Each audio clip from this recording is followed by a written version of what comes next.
आज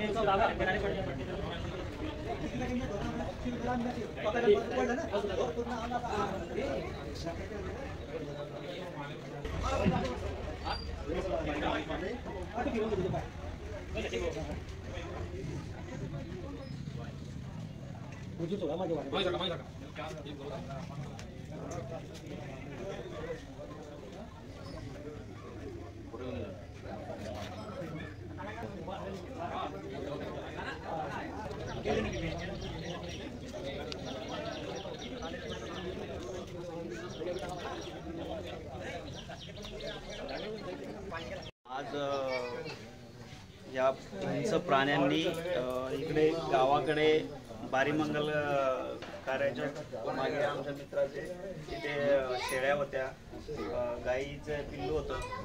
तर हिंसक प्राण्यांनी इथे हल्ला केला सुमारे 1 वाजेच्या सुमारास. तरी वन विभागाने याची दखल घेऊन गावाजवळ असलेलं हे खळं त्याच्यामध्ये दखल घ्या आणि याच्या पुढे गावाच्या वस्तीमध्ये काय हिंसक पाणी गावापर्यंत येत आहे याची शासनाने दखल घ्यावा ही माझी कळकळीची विनंती आहे. सचिन उत्तमराव बारी आणि माझे मोठे भाऊ निलेश सुरेश बारी.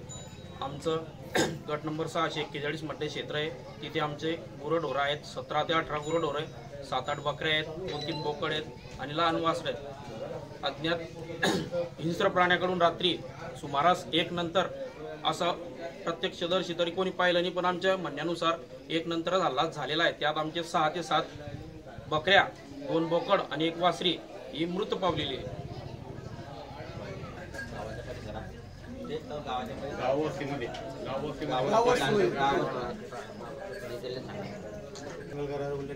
बारी मंगल कार्यालयाजवळ गावाच्या परिसरामध्ये सुरेश सकारामबारी गैत आपला उत्तम सकारामबारी यांच्या शेळ्या एकूण 7 आणि 1 वासरी असे तडसानी रात्री 1 वाजेपर्यंत किंवा अंदाजे 1:30 पर्यंत या म्हणजे मयत आता स्मरणार हे झालं आहे.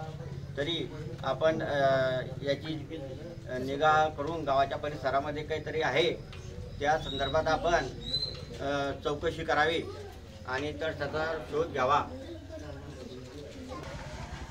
आज रोजी शेंदोर्णी येथे गावाला लागून असूनच गुरांचं खळं आहे ते आज रोजी शेंदोर्णी येथे लोकवस्ती लागून इथे गुराढोरांचं खळं आहे. त्या ठिकाणी आज रात्री ठीक 1 ते 2च्या दरम्यानमध्ये कुठल्या तरी हिंस्र प्राण्याने गाई ढोरांवर व बकऱ्यांवर हल्ला करून सनी त्यांना जीवे ठार मारले.